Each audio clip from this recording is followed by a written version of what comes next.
वक्त्रे सरस्वती तिष्ठतु नासिकयो वायुस्तिष्ठतु नयनयो स्कन्धादित्यो तिष्ठेताम् कर्णयो रश्मिनो तिष्ठेताम् ललाटे रुद्रास्तिष्ठन्तु मूर्ध्नादित्यास्तिष्ठन्तु शिरसि महादेवस्तिष्ठतु शिखायाम् वामदेवस्तिष्ठतु पृष्ठे पिनाकी तिष्ठतु पुरतः शूली तिष्ठतु पार्श्वजो शिवाशङ्करो तिष्ठेताम् सर्वतो वायुस्तिष्ठतु ततो बहिः सर्वतोऽग्निज्वालामाला परिवृतस्तिष्ठतु सर्वे शृङ्गेषु सर्वा देवता यथास्थानम् तिष्ठन्तु मागुम् रक्षन्तु ॐ अग्निर्मे वाचिः श्रितः वाहृदये हृदयम् मयि अहममृते अमृतम् ब्रह्मणि वायुर्मे प्राणे श्रितः प्राणो हृदये हृदयम् मयि अहममृते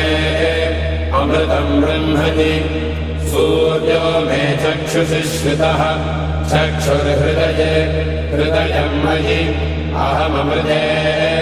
अमृतम् ब्रह्मणि चन्द्रमा मे मनसि श्रितः मनो हृदये हृदयम् मयि अहममृते अमृतम् ब्रह्मणि दिशो मे श्रोत्रे श्रिताः श्रोत्रगुम् हृदये हृदयम् मयि अहममृते अमृतम् ब्रह्मणि आपो मे रेतसि श्रिताः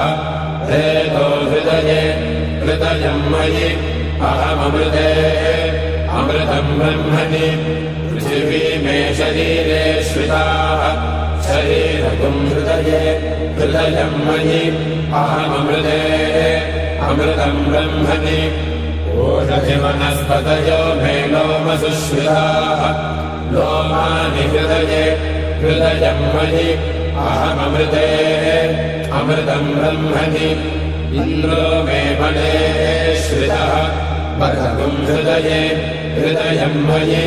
अहममृते अमृतम् ब्रह्मणि